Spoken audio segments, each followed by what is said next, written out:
ನಮಸ್ಕಾರ ಸ್ನೇಹಿತರೆ, ನಮ್ಮ ನಂಬಿಕೆಗೆ ಸ್ವಾಗತ ಸುಸ್ವಾಗತ. ಸ್ನೇಹಿತರೆ, ಕರ್ನಾಟಕ ರಾಜ್ಯ ಮಂಡ್ಯ ಜಿಲ್ಲೆ ಮಳವಳ್ಳಿ ತಾಲೂಕು ಹಲಗೂರು ಹೋಬಳಿಯಲ್ಲಿರುವ ಮುತ್ತತ್ತಿ ಪ್ರಸಿದ್ಧ ಯಾತ್ರಾ ಸ್ಥಳ ಹಾಗೂ ಪ್ರವಾಸಿ ತಾಣ. ಕಾವೇರಿ ನದಿಯ ಹರಿವಿನ ಸುಂದರ ಪ್ರಕೃತಿ ಸೌಂದರ್ಯದೊಂದಿಗೆ ಕಂಗೊಳಿಸುವ ಚಿಕ್ಕ ಗ್ರಾಮವೇ ಮುತ್ತತ್ತಿ. ಕಾವೇರಿ ನದಿ ನೀರಿನಲ್ಲಿ ಭಾರಿ ಜನಪ್ರಿಯ ಸಾಹಸ ಕ್ರೀಡೆ ಕೋರಲ್ ರೈಡ್ ಅನ್ನ ಇಲ್ಲಿ ಪ್ರವಾಸಿಗರು ಆನಂದಿಸುತ್ತಾರೆ. ಕಾವೇರಿ ವನ್ಯಜೀವಿ ಧಾಮ ಮತ್ತು ದಟ್ಟಾರಣ್ಯದಿಂದ ಸುತ್ತುವರೆದಿರುವ ಮುತ್ತತ್ತಿ ಗ್ರಾಮದ ಪ್ರಕೃತಿ ಸೌಂದರ್ಯ ಮನಸೆಳೆಯುತ್ತೆ. ರಮಣೀಯ ಕಣಿವೆ, ರಭಸದಿಂದ ಹರಿಯುವ ನೀರಿನ ಸೆಳವುಳ್ಳ ಸಣ್ಣ ಹಳ್ಳಗಳು ಇಲ್ಲಿವೆ. ಹಲವಾರು ಬಗೆಯ ಪ್ರಾಣಿ ಪಕ್ಷಿಗಳು ಈ ಅರಣ್ಯದಲ್ಲಿ ನೆಲೆಸಿವೆ. ಮಂಡ್ಯ ಜಿಲ್ಲೆಯ ಕಾವೇರಿ ದಡದಲ್ಲಿರುವ ಮುತ್ತತ್ತಿ ಗ್ರಾಮವು ಪೌರಾಣಿಕ ಹಿನ್ನೆಲೆಯನ್ನು ಹೊಂದಿದೆ. ಬೆಂಗಳೂರಿನಿಂದ ಸುಮಾರು 90 ನಿಮಿಷಗಳಲ್ಲಿ ಮುತ್ತತ್ತಿಯನ್ನು ತಲುಪಬಹುದು. ಮುತ್ತತ್ತಿ ಪೌರಾಣಿಕ ಮಹಾಕಾವ್ಯವಾದ ರಾಮಾಯಣದಲ್ಲಿ ಬರುವ ಒಂದು ಪ್ರದೇಶವಾಗಿದೆ ಎಂಬ ಪ್ರತೀತಿ ಇದೆ. ಇಲ್ಲಿ ಪ್ರಸಿದ್ಧವಾದ ಹನುಮನ ಮಂದಿರವಿದೆ. ಅದಕ್ಕೆ ಸ್ಥಳೀಯರು ಹನುಮಂತರಾಯ ದೇವಸ್ಥಾನವೆಂದು ಕರೀತಾರೆ. ಇವಿಷ್ಟು ಮುತ್ತತ್ತಿಯ ಸಣ್ಣದಾದ ಮಾಹಿತಿ.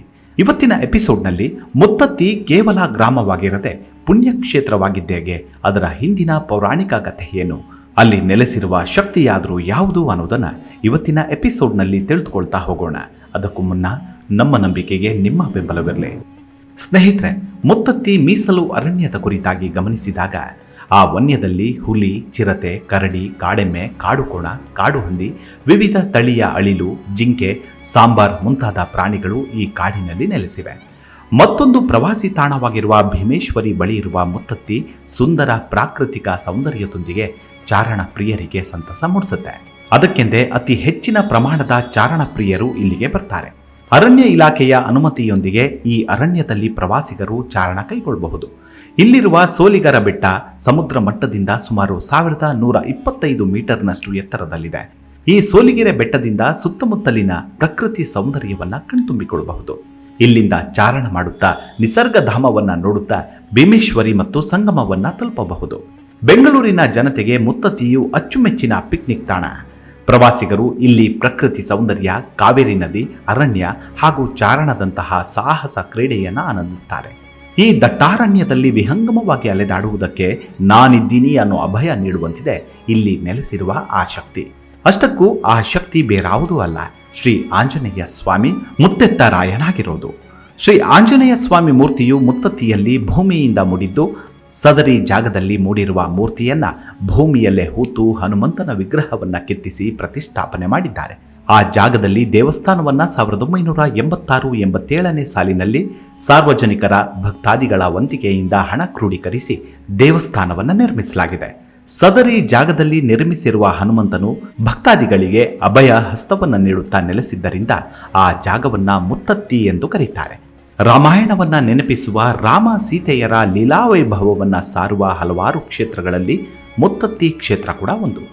ಕಾವೇರಿ ವನ್ಯಧಾಮ ಎಂಬ ಹಸಿರಾದ ದಟ್ಟವಾದ ಸುಂದರ ಕಾಡಿನ ಮಧ್ಯೆ ಮುತ್ತತ್ತಿ ಎಂಬ ಪುಟ್ಟ ಹಳ್ಳಿ ಇದೆ. ಇಲ್ಲಿ ಹರಿಯುವ ಕಾವೇರಿ ನದಿ, ದಟ್ಟವಾದ ಹಸಿರು ಕಾಡು, ಬೆಟ್ಟಗುಡ್ಡಗಳು ಇವೆಲ್ಲವೂ ಇಲ್ಲಿನ ಪ್ರಕೃತಿಯನ್ನ ಬಹಳ ರಮಣೀಯವಾಗಿಸಿವೆ. ಮುತ್ತತ್ತಿಗೆ 5 ಕಿಲೋಮೀಟರ್ ಮೊದಲು ಭೀಮೇಶ್ವರಿ ಎಂಬ ಜಲವನ ವಿಹಾರ ಸ್ಥಳವೂ ಇದೆ. ಇಲ್ಲಿ ಜಂಗಲ್ ಲಾಡ್ಜ್ನವರು ಜಲವನ ವಿಹಾರವನ್ನು ನಡೆಸ್ತಾರೆ. ಇಂತಹ ಸುಂದರ ಪ್ರಕೃತಿಯ ನಡುವೆ ಒಂದು ಪುಟ್ಟ ಮಣಿಯಂತಿದೆ ಈ ಮುತ್ತತ್ತಿ ಕ್ಷೇತ್ರ. ಇಲ್ಲಿ ಒಂದು ಪುಟ್ಟದಾದ ಆಂಜನೇಯನ ಗುಡಿ ಇದೆ. ಹೂಗಳಿಂದ ಅಲಂಕರಿಸಲಾದ ಒಂದು ಕಡೆ ಮುಖ ತಿರುಗಿಸಿದ ಕಪ್ಪು ಶಿಲೆಯ ಆಂಜನೇಯನ ವಿಗ್ರಹ ನೋಡಲು ಬಲು ಸುಂದರ.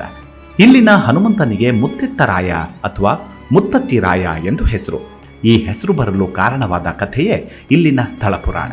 ಅದೇ ಈ ಸ್ಥಳಕ್ಕೆ ಮುತ್ತತ್ತಿ ಎಂಬ ಹೆಸರು ಬರಲು ಕಾರಣ.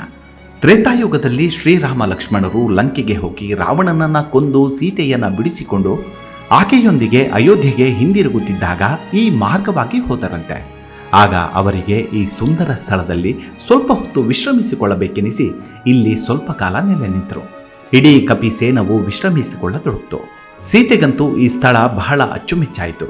ಎಷ್ಟೋ ಕಾಲ ರಾವಣನ ಲಂಕೆಯಲ್ಲಿ ಬಂಧನದಲ್ಲಿದ್ದ ಆಕೆ ಇಲ್ಲಿನ ರಮ್ಯ ಪ್ರಕೃತಿಯನ್ನು ನೋಡಿ ಮೈಮರಿತಳು. ಒಬ್ಬಳೇ ಕಾವೇರಿ ನದಿಯ ದಂಡೆಯ ಮೇಲೆ ಕುಳಿತು ನದಿಯ ಸೊಬಗನ್ನ ಆಸ್ವಾದಿಸುತ್ತಾ ಮೈಮರಿತಳು. ಆನಂತರ ತಂಪಾದ ಆಹ್ಲಾದಕರ ಹೊಳೆಯಲ್ಲಿ ಇಳಿದು ಸ್ನಾನ ಮಾಡ್ತಾಳೆ. ಆಗ ಆಕೆ ಧರಿಸಿದ್ದ ಮುತ್ತಿನ ಮೂಗುತಿಯು ಜಾರಿ ನೀರಿನಲ್ಲಿ ಬಿದ್ದು ಹೋಯಿತು. ಆದರೆ ಇದು ಆಕೆಗೆ ತಿಳಿಯಲೇ ಇಲ್ಲ. ಸ್ವಲ್ಪ ಹೊತ್ತಿನ ಬಳಿಕ ಆಕೆಗೆ ಮುತ್ತಿನ ಮೂಗುತಿ ಬಿದ್ದು ಹೋಗಿರುವುದು ಅರಿವಾಗಿ ಬಹಳ ದುಃಖವಾಗುತ್ತೆ. ಅದೇ ನೋವಿನಲ್ಲಿ ಸೀತೆಯು ಆಕ್ರಂದಿಸತೊಡಗುತ್ತಾಳೆ. ಇತ್ತ ಕಡೆ ಎಲ್ಲರೂ ವಿಶ್ರಾಂತಿಯಲ್ಲಿದ್ದು ಯುದ್ಧದ ಆಗುಹೋಗುಗಳ ವಿಷಯಗಳನ್ನು ಚರ್ಚಿಸುತ್ತಾ ಆನಂದವಾಗಿರಲು ಎಲ್ಲಿಂದಲೋ ಸ್ತ್ರೀಯ ರೋದನದ ಶಬ್ದವು ಹನುಮಂತನಿಗೆ ಕೇಳಿಸುತ್ತೆ. ಯಾರು ಹೀಗೆ ಆಕ್ರಂದಿಸುತ್ತಿದ್ದಾರೆ ಎಂದು ಅಲ್ಲೆಲ್ಲ ನೋಡಿದಾಗ ಸೀತೆಯು ಅಲ್ಲಿ ಕಾಣಲಿಲ್ಲ. ಆ ಆಕ್ರಂದನದ ಶಬ್ದದ ದಿಕ್ಕನ್ನರಿಸಿ ಹೋಗಿ ಸೀತೆಯ ಬಳಿಗೆ ಬರ್ತಾನೆ ಹನುಮ. ಅಳುವಿನ ಕಾರಣವನ್ನ ಸೀತೆಯಿಂದ ತಿಳಿದುಕೊಳ್ತಾನೆ.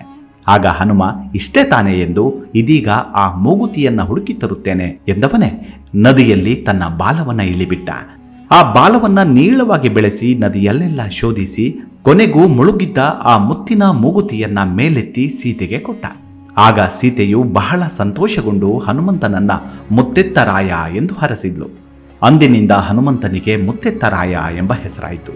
ಈ ಮುತ್ತೆತ್ತರಾಯನು ಇಲ್ಲಿ ನೆಲೆಸಿದ ಕಾರಣ ಈ ಕ್ಷೇತ್ರಕ್ಕೆ ಮುತ್ತತ್ತಿ ಎಂಬ ಹೆಸರಾಯಿತು. ಅಲ್ಲದೆ ಇದೇ ಕ್ಷೇತ್ರದಲ್ಲಿ ಮತ್ತೊಂದು ಪುಣ್ಯ ಸ್ಥಳವಿದೆ. ಮುತ್ತತ್ತಿಯಿಂದ 5 ಕಿಲೋಮೀಟರ್ ದೂರದಲ್ಲಿರುವ ಭೀಮೇಶ್ವರಿ ರಾಮ ಆಂಜನೇಯ ಸ್ವಾಮಿ ದೇವಾಲಯ ಎಂಬ ಮತ್ತೊಂದು ಹನುಮ ದೇವಾಲಯವಿದೆ. ಕಾವೇರಿ ನದಿ ದೇವಾಲಯದ ಮುಂಭಾಗದಲ್ಲಿಯೇ ಹರಿಯುತ್ತಾಳೆ. ಇದು ಒಂದು ಸುಂದರವಾದ ರುದ್ರ ರಮಣೀಯವಾದ ನೋಟ. ಈ ಪ್ರಕೃತಿ ಸೌಂದರ್ಯವನ್ನ ನೋಡಲು ನಿಜಕ್ಕೂ 2 ಕಣ್ಣು ಸಾಲದು. ಭೀಮೇಶ್ವರಿಯಲ್ಲಿ ಭೀಮಲಿಂಗೇಶ್ವರ ದೇವಾಲಯವನ್ನು ಕಾಣಬಹುದು. ಇಂದಿಗೂ ಮುತ್ತತ್ತಿ ಎಂದರೆ ಅದೊಂದು ನೆಮ್ಮದಿಯ ತಾಣ, ಅದೊಂದು ಶಕ್ತಿಯ ನೆಲೆವೀಡು.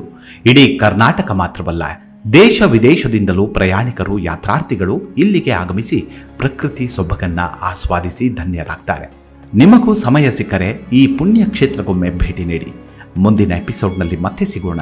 ಅಲ್ಲಿವರೆಗೂ ನಿಮ್ಮ ಆರೋಗ್ಯದ ಕಡೆ ಗಮನವಿರಲಿ. Take care. ನಮಸ್ಕಾರ.